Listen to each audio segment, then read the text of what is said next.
Tout est symbole chez Napoléon.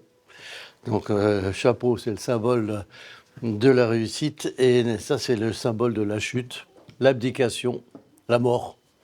Donc, c'est très important dans la carrière. Il n'y a pas la réalité sur Napoléon, c'est parce qu'il est monté très haut et qu'il est descendu très bas. Et voilà, très bas, on ne peut pas être plus bas puisqu'il a essayé de se suicider avec ses pistolets. On sait par tout ce décor que ce sont les pistolets de l'empereur Napoléon Ier. Et le coffret nous renseigne sur les circonstances de son don. C'est une boîte de pistolets donnée à Fontainebleau à monsieur le duc de Vicence par l'empereur Napoléon en 1814. Au XXe siècle, alors qu'au XIXe, ça n'était qu'une rumeur, au XXe siècle, on découvre, via le témoignage de Caulaincourt, que l'empereur a tenté de mettre fin à ses jours dans la nuit du 12 au 13 avril 1814. Le lendemain matin, Caulaincourt demande aux deux serviteurs qui étaient présents, Constant et Roustan, son valet de chambre et son mamelouk, s'ils avaient vu quelque chose des signes annonciateurs de cette tentative, et il lui explique que l'empereur regardait sa boîte de pistolets depuis 2 ou 3 jours, ce qu'il ne faisait jamais. Et eux avaient retiré la poire à poudre du coffret, et l'empereur avait demandé à ce qu'on remette la poire à poudre dans le coffret. Il y avait une intention.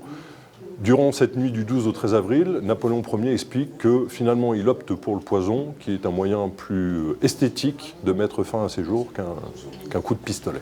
Personnellement, 52 ans de métier, c'est les plus beaux pistolets que j'ai eu dans les mains. C'est une paire de pistolets puisqu'ils sont numérotés 1 ou 2. Mais l'un est à fût court, c'est-à-dire qu'il n'a pas de fût. L'autre est à fût long. De calibre différent, ce qui est étonnant pour une paire. L'un pour faire du tir, d'où le repose-doigt, pour faire du tir de précision, c'est-à-dire prendre son équilibre. Et le second, pour aller au combat. Le petit plus qu'on a que sur un et pas sur le deuxième, l'empereur et l'aigle impérial. Ça a été fait pour lui, il n'y a aucun doute.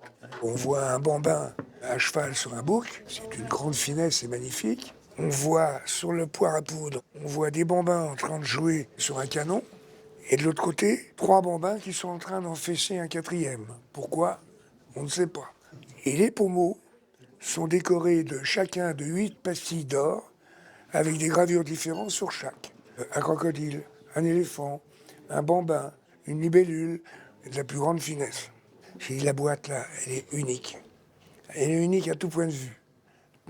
Par sa fabrication, par les décors qui sont dessus, par l'historique que l'on trouve derrière, elle est unique.